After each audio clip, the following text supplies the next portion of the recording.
Well, hello and welcome everyone to another one of my The Blacklist videos. In this video, I'll be discussing and reviewing the 1-hour Season 4 finale of The Blacklist, which was otherwise titled Mr. Kaplan. And with the events and set finale considered, I'll also be discussing the possible routes the show could take going forward and into its 5th season. How the show could, over the course of the 2017-2018 TV schedule, score itself yet another renewal for a 6th season. I do believe though the 5th season might be its last if it pulls the stunts it pulled this season with all the silly stretching and the useless arcs at times. However, speaking of last night's finale, it was what a finale is meant to be like.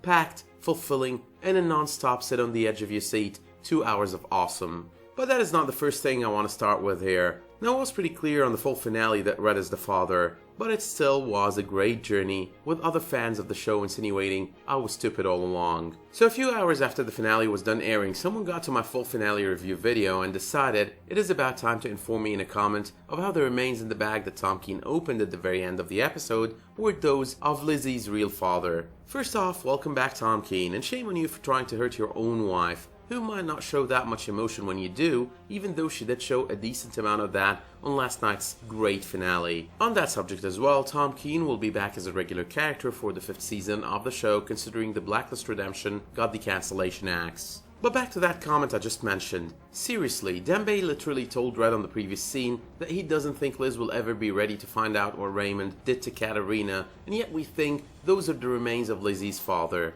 Now I know there are a lot of Reddington fans out there. One of them actually insulted me in one of the comments because I thought that it was a disgusting concept, considering it was pretty clear back then he is the father. But come on, this kind of denial, that just renders me speechless. But what I loved about the confirmation of paternity there is that was a clear-cut confirmation, I'm your father Luke style. The reveal about the suitcase possibly having Katarina's remains within was of course saddening because I kinda love the actress who portrays her since I watched her portray Gillis Duncan on Outlander. But well, oh well, shit happens, and if we ever see her again, it will probably be in flashbacks. But for those denying the paternity of Raymond in a case of classical denial, here is what I believe happened.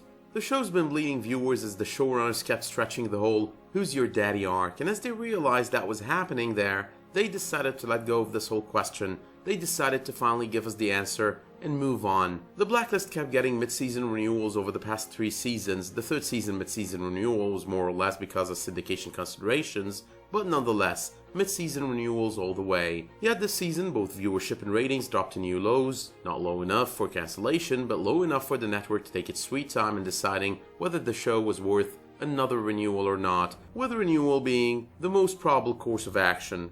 But to stop the bleed, the showrunners decided it was about time to give us the answer to the one question that has been stretched for the entirety of 3 seasons and 8 episodes, for a decent portion of the viewers of course, and apparently 4 entire seasons for the rest of the fans who would not accept the answer we got on the full finale of Season 4. But with their decision and their belief that they may get renewed, they had to drop us that cliffhanger, the one that would keep us coming back for more, posing the question of what did Red do to Katarina, and why did he do it?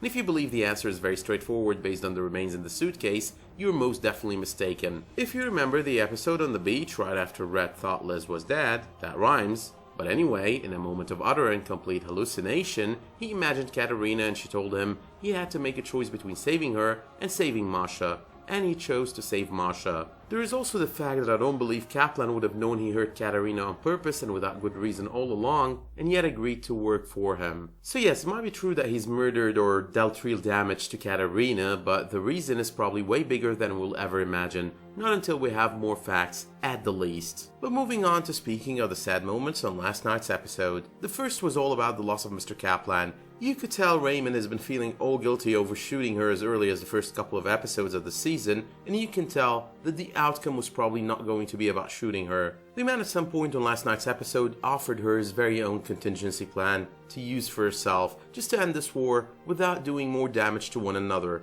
And instead of accepting it, she refuses it and calls it a prison, even though I would have loved to be made the same offer and I would have taken it.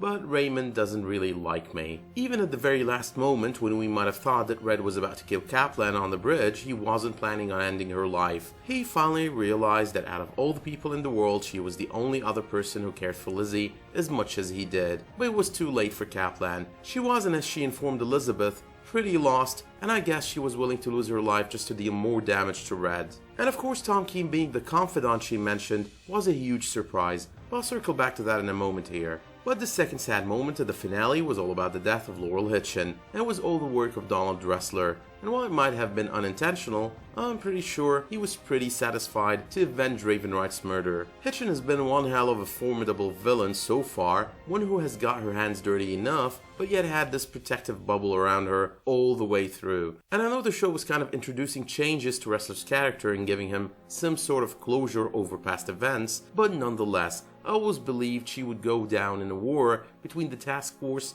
and the Cabal. Now of course I did feel bad for Gale. I mean, we wanted Raymond to win all the way. After all, he's our favorite most wanted criminal. But still, Gale had his heart in the right place and did some seriously hard work to get Raymond, and for the right reasons. But when you think about it, all the people we've seen Raymond kill so far were criminals and psychopaths. That does not really excuse his actions, but is that really what you would sacrifice a shit ton of information that he brings to the table on real assholes out there? I kind of doubt it. But time to talk some romance. Aram finally had the courage to lock lips with Samar, and after a zillion episodes of build-up. Good for you, man. It was a bit irritating though how the show wanted to have that come into effect, so they pushed Elise out so quickly. And yes, I'm still calling her Elise. And on the subject of Aram, let's talk that grand jury. Aram was basically one scene away from going, "I'm out of order, you're out of order, this whole court is out of order." It felt very Al Pacino. Now the other option I could imagine him going for there was,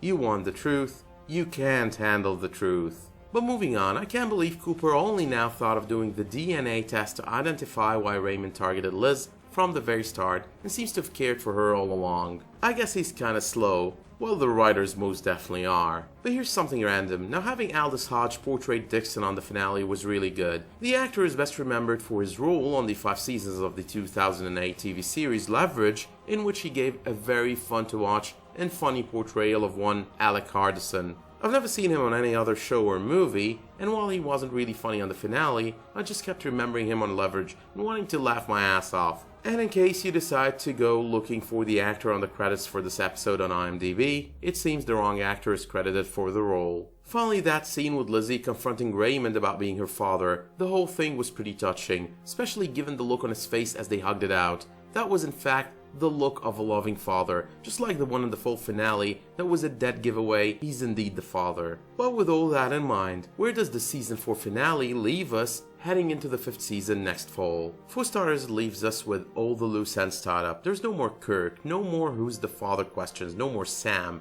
no more Ressler wanting to exact justice on Laurel Hitchin. Possibly no more is Katarina alive questions, and I say that last one with caution because we're not 100% sure those were her remains in the suitcase. The Kaplan arc as well has been waxed shut with the death of Kate, even though she did leave Raymond a new problem to deal with and possibly identified one of the antagonists of the upcoming season, Tom Keen. Now Tom has always had it in for Red and since the start, and it will be his pleasure having to fuck with Red and make the man miserable, draw a rift between him and Lizzie. Unfortunately for Tom though, he has Red's paternity of Lizzie to make the job harder for him. Now that's not all the finale left us with. We also have the question of whether or not Tom Keen will be alone in this and whether or not we'll be seeing members of the Blacklist Redemption cast come to his aid and fight by his side against the man whose wrath he's about to unleash. It would definitely be fun watching Matthias Solomon and Scotty Hargrave make an appearance or more on the Blacklist. But besides all this, we also have the Cabal. Yes, I do insist the Cabal arc should be addressed